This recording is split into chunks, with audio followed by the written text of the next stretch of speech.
एक उनकी पत्नी और एक बेटा, 3 प्राणी, और तीनों इतने अच्छे थे महाराज, तीनों लड़ते रहते, झगड़ते रहते, लड़ते रहते, झगड़ते रहते, लड़ते रहते, झगड़ते रहते। महादेव के भक्त थे। तो पार्वती जी को दया आ गई। पार्वती जी ने कहा, हे देव, आप हमेशा ध्यान में रहते हो, अपने भक्तों का भी थोड़ा सा स्मरण कर लिया करो। ये प्राणी, ये आपके भक्त हैं, ये तीनों, और इतना लड़ते झगड़ते, किसने लड़ते झगड़ते महाराज? ऐसा करो ना भोलेनाथ, आप तीनों को एक एक आशीर्वाद दे दो, इनके जीवन में भी सुख आ जाएगा, और आपके पास इतना बड़ा भंडार है आशीर्वादों का, तो थोड़ा सा इनको भी मिल जाएगा। महादेव जी ने कहा, पार्वती, इनको आशीर्वाद हमने देवी दिया ना, तो इनके जीवन में फर्क कुछ नहीं पड़ेगा, ये वैसे की वैसे रहेंगे। मतलब तो कह दिया। पार्वती जी बोली, महाराज देखो, आप तो आशीर्वाद दे दो। तो कहा ठीक है। महादेव जी बोले, पार्वती तुम चलो हमारे साथ। तो पार्वती जी को लेके उन तीनों के पास गए और कहा, सुनो भाई, लड़ो झगड़ो मत, हम तुमको तीनों को एक एक मन चाहा आशीर्वाद देंगे। भाव से बोलो हर हर। अब तीनों बड़े प्रसन्न। कहा मांग लो, मन चाहा वरदान देंगे।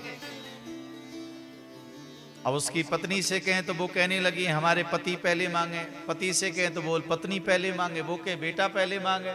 इसमें भी इसलिए लड़ झगड़ रहे हैं कि जो पहले मांगेगा वो घाटे में रहेगा। अगर किसी ने कुछ मांग लिया ना, हमारी बारी आएगी तो हम ज्यादा मांगेंगे। तो जैसे तैसे भोलेनाथ जी ने कहा, भाई लड़ो मत, पहले उस देवी को समझाया, देवी तुम समझदार हो, घर की तुम मालकिन हो, तो तुम ही पहले एक वरदान मांग लो, एक एक वरदान तीनों को मनचाहा देंगे। तो महाराज उस भगत की पत्नी ने कहा, भोलेनाथ, जो मांगूंगी सो वरदान दोगे? हाँ हाँ बिल्कुल देंगे, जो मांगोगी सो ही देंगे। सो महाराज वो 60 वर्ष की मैया कहने लगी, हे भोलेनाथ, मुझे मेरा आशीर्वाद दे दो, मैं 20 वर्ष की बन जाऊं। महादेव जी ने कहा, तथास्तु। अब तो महाराज एकदम, वो तो वृद्ध माता से एकदम युवान हो गई। देखा महाराज, बड़ी प्रसन्न हो गई वो। वाह वाह महादेव जी, आपका वरदान तो बहुत बढ़िया है, आपका आशीर्वाद तो बहुत बढ़िया है, बहुत बहुत धन्यवाद, आपने इतना सुंदर रूप मुझे दे दिया। अब उसके पति का नंबर आया। भगवान महादेव जी ने कहा, श्रीमान तुम वरदान मांग लो।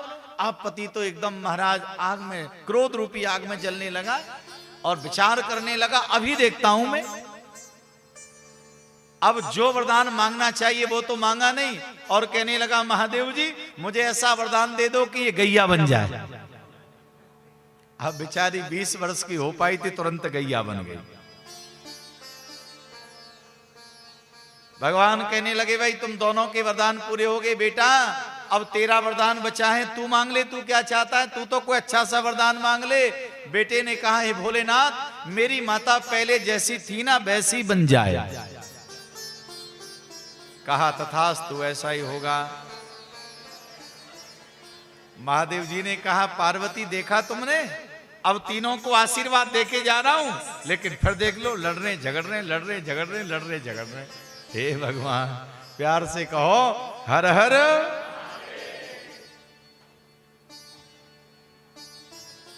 तो सही माने में अगर देखा जाए तो हमको इतना बोध नहीं है कि भगवान के दरबार में जाकर के हम मांगे क्या। अरे प्रभु का दरबार तो ऐसा है, आपने जो मांग की है वो मांग पूरी होगी। इसलिए भगवान के दरबार में मांग छोटी नहीं, बड़ी होनी चाहिए महाराज, मांग बड़ी हो।